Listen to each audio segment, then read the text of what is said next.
The local science community joins decision makers and government officials promoting the field in the National Research Council of the Philippines annual scientific conference and general membership assembly today and tomorrow. Joining us via Zoom is NRCP Executive Director Bernardo Sepeda. Good evening, sir. Good evening, Lois. Let me begin with this. Thank you for. Yes, let me begin with this question about your annual scientific conference. What's the significance of this conference, and who exactly are the participants? This annual conference is a gathering of scientists, artists, and researchers of the scientific community that belong to the NRCP. The National Research Council of the Philippines is actually one of the advisory bodies of the government in terms of research, particularly in coming up with policies. So this year is the first gathering that we have using a high-flex modality. So we have around 1,000 on-site participants and around 980 online participants. So sa unang pagkakataon, ginawa natin yung pagtitipon na to ng mga mananaliksik, mga scientific, at iba't ibang mga government officials. So, Mr. Sepeda, na ang layunin ay This is the first event that you held since the pandemic. And it's a mixed setup, some online, but mostly you can accommodate up to 1,000 participants. But how, since you talk of holding this event since pandemic, how has the local science and technology industry progressed since the COVID-19 pandemic began? Actually, with the scientific community, that stopped. In fact, we progress in terms of the modality of the way we do research. We became more adept in using technology. We became more equipped in using all the tools available for us. So before, we were always doing on-site research.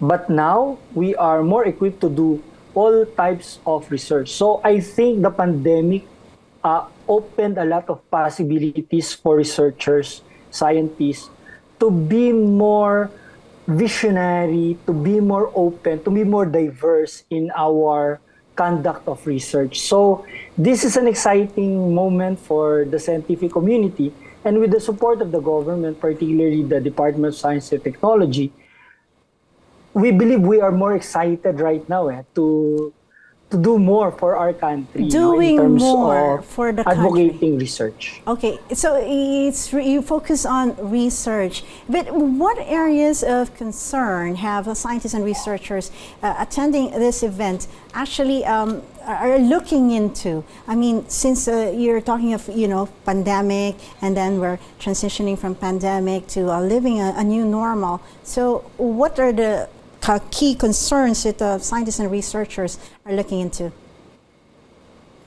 It is more, right now, it is more of offering a better future using the framework visionary, understandable, clear, agile, diverse, and with the use of digital technology.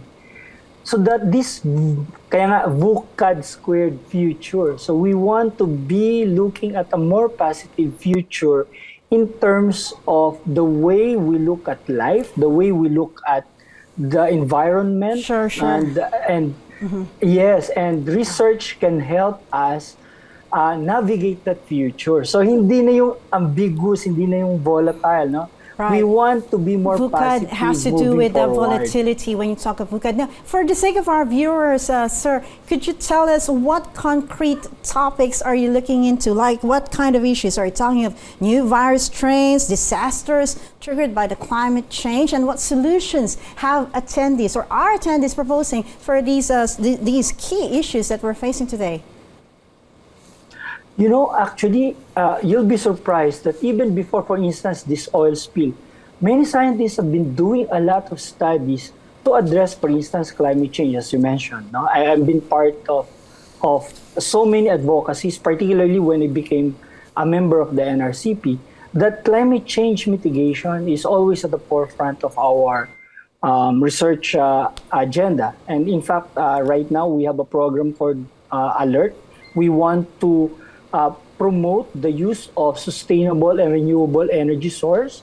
We are also at the forefront of doing research on water accessibility, sustainability of communities living, within the, for instance, lakes, no? And we also are at the forefront of trying to find solutions to zoonotic diseases, particularly with the advent of COVID-19 virus. So these are available. No? The output of these researchers are available for public consumption. In fact, that's also one of our efforts Mr. in Sepeda, the last few years. Yeah, I'm glad you mentioned the oil spill in waters of Mindoro now spreading as far as Palawan. So is this something that you're actually discussing among scientists, and what do you think would be the outcome? The oil spill, of course, is the biggest story in the past 2 weeks, among the biggest stories.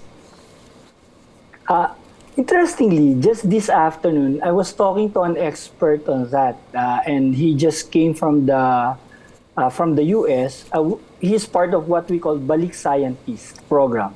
Now, the DOST has a Balik Scientist program, which means that our Filipino experts who studied abroad can now go back to the Philippines. And one of the experts that I was talking to was actually proposing something about mitigating the effect of the oil spill. And we are actually gathering some experts to offer solution to the government. So how would you do that, sir? Right would you ask government to for an audience with you to convene a forum so that you can actually contribute to solving this oil spill problem?